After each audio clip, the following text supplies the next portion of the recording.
ഹരേ കൃഷ്ണ. മഹാഭാരത കഥയാണല്ലോ പറഞ്ഞുകൊണ്ടിരിക്കുന്നത്.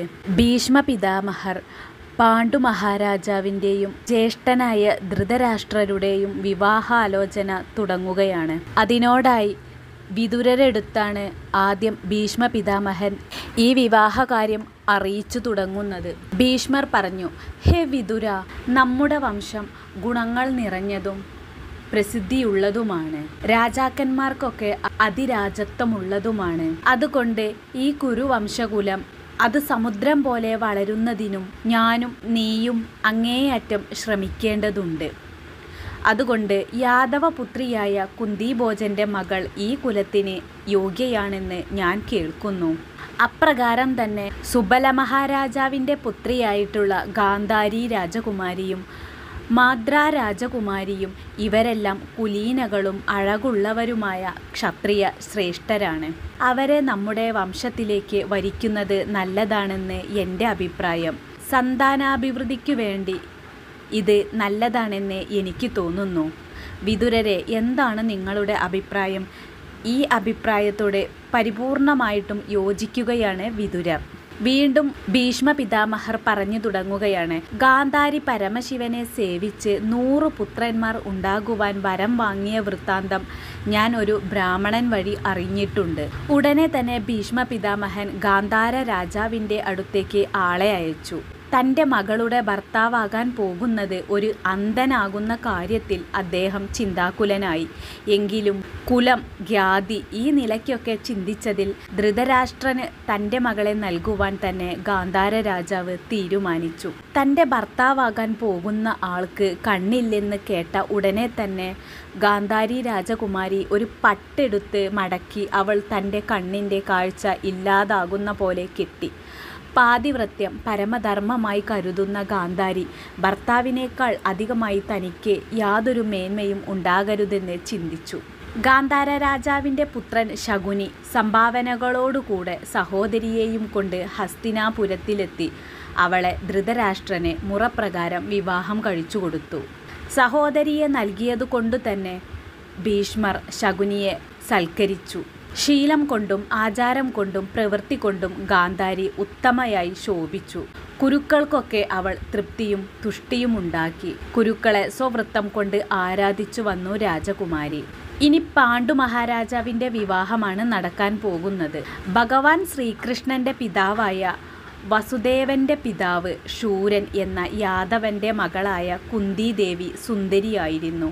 ശൂരൻ തൻ്റെ അച്ഛൻ്റെ പെങ്ങളുടെ മകനായ കുന്തിഭോജൻ മക്കളില്ലാതെ ദുഃഖിക്കുന്നത് കണ്ട ശൂരൻ പറഞ്ഞു, ഭവാൻ ദുഃഖിക്കേണ്ട, എനിക്ക് ആദ്യമായി ഉണ്ടാകുന്ന സന്താനത്തെ ഞാൻ ഭവാന് സന്തതിയായി തന്നുകൊള്ളാം.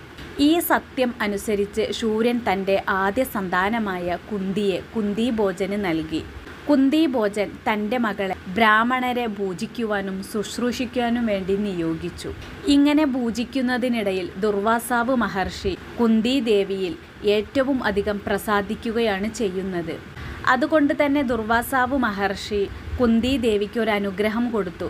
ഞാൻ നിനക്കൊരു മന്ത്രം ഉപദേശിച്ചു തരാം. ഈ മന്ത്രം ജപിച്ച് ഏത് ദേവനെ നീ ആവാഹിക്കുന്നുവോ ആ ദേവൻ്റെ പ്രീതി കൊണ്ട് നിനക്ക് പുത്രനുണ്ടാകും. കുന്തിദേവി ആദരവോടെ ഋഷിയുടെ പക്കൽ നിന്നും ആ ആഭിചാര മന്ത്രം ഗ്രഹിച്ചു.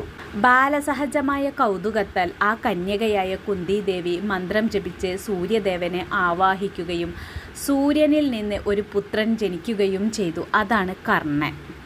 എന്നാൽ വീട്ടുകാരെയും നാട്ടുകാരെയും ഓർത്ത് കുന്തിദേവി ആ കുട്ടിയെ ഒരു പെട്ടിയിലാക്കി ഒഴുക്കിവിട്ടു. വെള്ളത്തിൽ ഒഴുകി വരുന്ന കുട്ടിയെ ഒരു സൂതൻ കണ്ടെടുത്തു.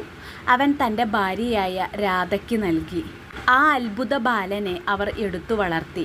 ജനിച്ചപ്പോൾ തന്നെ സൂര്യഭഗവാൻ അനുഗ്രഹിച്ചു നൽകിയ കവചകുണ്ടലാദികളായ വസുവോടൊത്ത് ജനിച്ചതുകൊണ്ട് തന്നെ ആ കുട്ടിക്ക് വസുഷേണൻ എന്ന പേരും അവർ കൊടുത്തു. സർവാസ്ത്ര പടവുമായി അവൻ വളർന്നു.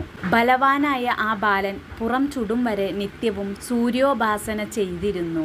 വീരനും ബുദ്ധിമാനുമായ അവൻ ജപം കഴിഞ്ഞു നിൽക്കുന്ന സമയത്ത് വിപ്രന്മാർ വന്ന് ചോദിക്കുന്നതെന്തും നൽകും. ഇങ്ങനെയുള്ള പുത്രനുണ്ടായിരുന്നെങ്കിലും കന്യകയായി തന്നെ ശോഭിച്ചു കുന്തിദേവി.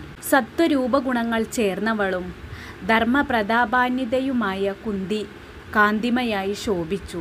യൗവനയുക്തമായ ആ ദീർഘാംപാംഗിയെ അനവധി രാജാക്കന്മാർ കാമിച്ചു. കുന്തി സ്ത്രീകളിൽ സകല ഗുണവും തികഞ്ഞവളാണെന്നുള്ള പ്രസിദ്ധി എങ്ങും പരന്നു. കുന്തി ഭോജൻ മകളുടെ സ്വയംവരം നിശ്ചയിച്ചു. രാജാക്കന്മാരെയൊക്കെ ക്ഷണിച്ചു വരുത്തി. കുന്തിദേവി ആ രംഗമധ്യത്തിൽ രാജാക്കന്മാർ ഇരിക്കുന്നതിൽ രാജശാർദൂലനായ പാണ്ഡു മഹാരാജാവിനെ കണ്ടു. സിംഹദർപ്പനും മഹോരസ്കനും വൃഷഭാക്ഷനും മഹാബലനുമായ പാണ്ഡു സൂര്യനെ പോലെ രാജമണ്ഡല ശ്രീ ജയിച്ച് രാജമധ്യത്തിൽ ഇന്ദ്രനെ പോലെ ഇരിക്കുന്നതു കണ്ട പാണ്ഡു മഹാരാജാവിൽ ചിത്തമാണ്ട് ആകുലചേതസ്സായി കുന്തിദേവി നിന്നുപോയി. അവളുടെ ഹൃദയം പിടഞ്ഞു. വരണമാല്യം കയ്യിൽ പിടിച്ച് ലജ്ജിച്ച് മന്ദം മന്ദം പാണ്ഡുവിനെ സമീപിച്ച് ആ രാജവീരൻ്റെ കഴുത്തിൽ മാലയിട്ടു. കുന്തിദേവി പാണ്ഡു മഹാരാജാവിനെ മാലയിട്ടത് കണ്ടപ്പോൾ മറ്റു രാജാക്കന്മാരെല്ലാം തങ്ങളുടെ വാഹനങ്ങളിൽ കയറി വന്നപാടെ തിരിച്ചുപോയി. കുന്തി ഭോജൻ കുന്തിദേവിയുടെ വിവാഹം യഥാവിധി നടത്തി. കുന്തിദേവിയോട് പാണ്ഡു മഹാരാജാവ് ഷജിയോട് ഇന്ദ്രൻ എന്ന പോലെ യോജിച്ചു. വിവാഹം നടന്നതിനു ശേഷം കുന്തി ഭോജൻ ധാരാളം ധനം വാരിക്കോരി ദാനം ചെയ്തു. വധൂവരന്മാരെ രാജാവ് ഹസ്തിനാപുരിയിലേക്ക് അയച്ചു. കൊടികൾ പാറുന്ന രഥങ്ങളോടും സേനകളോടും ഘോഷങ്ങളോടും കൂടി ബ്രഹ്മർഷികളുടെ ആശിസുകൾ ഏറ്റ് ആ രാജദമ്പതികൾ ഹസ്തിനാപുരിയിലെത്തി. ആ കുരുനന്ദനായ പാണ്ഡു മഹാരാജാവ് യഥോചിതം മാനിച്ച് കുന്തിദേവിയെ സ്വഗ്രഹത്തിൽ ഇരുത്തി. ഹരേ കൃഷ്ണ ഹരേ കൃഷ്ണ. മഹാഭാരത കഥയാണല്ലോ പറഞ്ഞുകൊണ്ടിരിക്കുന്നത്. ധൃതരാഷ്ട്രർ ഗാന്ധാരിയെ വിവാഹം കഴിച്ചു. പാണ്ഡു മഹാരാജാവ് കുന്തിദേവിയെ വിവാഹം കഴിച്ചു. ഭീഷ്മ പിതാമഹർ പാണ്ഡു മഹാരാജാവിനെ കൊണ്ട് മറ്റൊരു വിവാഹം കൂടെ കഴിപ്പിക്കാനുള്ള ഒരുക്കത്തിലാണ്.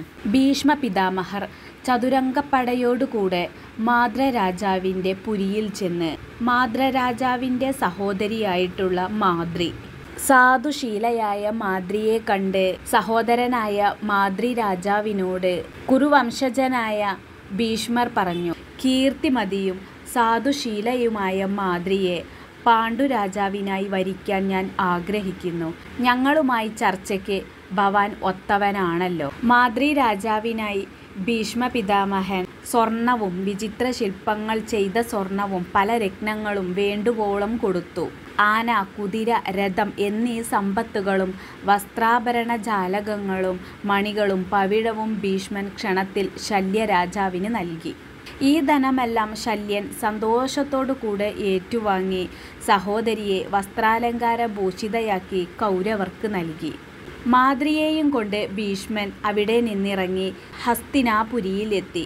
ശുഭമായ മുഹൂർത്തത്തിൽ വിധിയാവണ്ണം പാണ്ഡുരാജാവ് മാദ്രിയെ വിവാഹം ചെയ്തു. വിവാഹം കഴിഞ്ഞ ശേഷം വീരനായ പാണ്ഡുരാജാവ് സുഖമായി മന്ദിരത്തിൽ ആ ഭാര്യയെ പ്രവേശിച്ചു. കുന്തിദേവി, മാദ്രി എന്നീ 2 ഭാര്യമാരോടുകൂടെ രാജാവ് ധർമാനുസരണം സന്തോഷത്തോടുകൂടെ ജീവിതം ആസ്വദിച്ചു. 1 മാസം തികഞ്ഞതിന് ശേഷം പാണ്ഡു മഹാരാജാവ് ദിഗ്വിജയത്തിനായി ഭീഷ്മ പിതാമഹരെ കുമ്പിട്ട് വണങ്ങി നമസ്കരിച്ച് ധൃതരാഷ്ട്രരോടും മറ്റു കുരുപുങ്കവന്മാരോടും യാത്ര പറഞ്ഞ് എല്ലാവരുടെയും സമ്മതം വാങ്ങി അങ്ങനെ ആ കുരുനന്ദനായ രാജാവ് ശത്രുക്കളോടെതിരിടാനായി പോയി.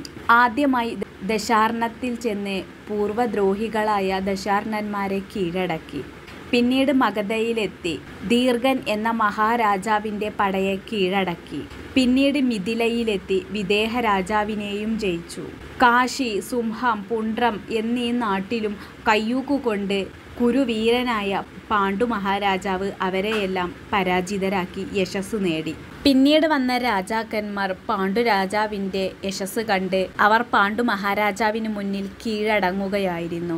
നല്ല പശുക്കൾ, കുതിരകൾ, ആനകൾ, ഒട്ടകം, പോത്ത്, കഴുത, ആട് എന്നിവയുടെ കൂട്ടങ്ങൾ, കരിമ്പടങ്ങൾ, പട്ടുകൾ, മാന്തോലുകൾ, മെത്തവിരിപ്പുകൾ മുതലായ കാഴ്ചദ്രവ്യങ്ങളുമായി അസംഖ്യം ദ്രവ്യങ്ങൾ പാണ്ഡുവിൻ്റെ കാൽക്കൽ വന്നുകൂടി. ദിഗ്വിജയം കഴിഞ്ഞ് മടങ്ങിയെത്തുന്ന പാണ്ഡു മഹാരാജാവിനെ പൗരന്മാരും ജാനപദന്മാരും ഭീഷ്മാദികളോടുകൂടെ എതിരേറ്റു. ഹസ്തിനാപുരം വിട്ട് ജനങ്ങൾ വളരെ ദൂരം ചെന്ന് രാജാവ് ധനസമൂഹവുമായി എത്തുന്നത് കണ്ട് ആനന്ദത്തോടെ സ്വാഗതം ചെയ്തു. ഉച്ചത്തിൽ പെരുമ്പറയടിച്ചും ശംഖനാദമുഴക്കിയും പൗരന്മാർ ഹർഷവാരമുണ്ടാക്കി രാജാവിനെ ഹസ്തിനാപുരത്തിൽ സ്വീകരിച്ചു. ഭീഷ്മപിതാമഹൻ, ധൃതരാഷ്ട്രർ, സത്യവതി, അംബാലിക എന്നിവരെയെല്ലാം താൻ നേടിയ വിശേഷപ്പെട്ട ധനം കൊണ്ട് പാണ്ഡുരാജാവ് അവർക്കെല്ലാം അത് പങ്കിട്ടുകൊടുത്ത് എല്ലാവരെയും സന്തുഷ്ടരാക്കി. ഇങ്ങനെ ഒരുപാട് നാൾ കൊട്ടാരത്തിൽ കഴിയവേ മാളികത്തട്ടും മൃദുമെത്തയുമൊക്കെ വിട്ട് പാണ്ഡു മഹാരാജാവ് കുന്തി മാദ്രി ഭാര്യമാരോടൊത്ത് മൃഗയാ വിനോദത്തിനായി കാട്ടിലേക്ക് പോയി. പാണ്ഡുരാജാവിന് ആ സമയത്തെ ഇഷ്ടമുള്ള വിഭവങ്ങളെല്ലാം ധൃതരാഷ്ട്രർ കാട്ടിലേക്ക് എത്തിച്ചു കൊടുത്തു. ഈ സമയത്ത് ഭീഷ്മപിതാമഹൻ വിതുരരെ വിവാഹം കഴിപ്പിക്കുന്ന കാര്യം ചിന്തിക്കുകയായിരുന്നു. ദേവകൻ എന്ന രാജാവിന് ശൂദ്ര സ്ത്രീയിൽ ജനിച്ച ഒരു കന്യകയുണ്ടെന്ന് കേട്ട് അവൾ രൂപഗുണമുള്ളവളും യൗവനയുക്തയുമാണെന്നറിഞ്ഞ് ഭീഷ്മൻ അദ്ദേഹത്തിൻ്റെ അടുത്ത് ചെന്ന് അവളെ വിതുരനു വേണ്ടി വരിച്ചു. ഹസ്തിനാപുരിയിൽ കൊണ്ടുവന്ന് വിതുരനെ കൊണ്ട് ആ സുന്ദരിയെ വിവാഹം കഴിപ്പിച്ചു. തനിക്കൊത്ത ഗുണവാന്മാരും വിനയശീലരുമായ പുത്രന്മാരെ അവൾ പ്രസവിച്ചു. ഹരേ കൃഷ്ണ.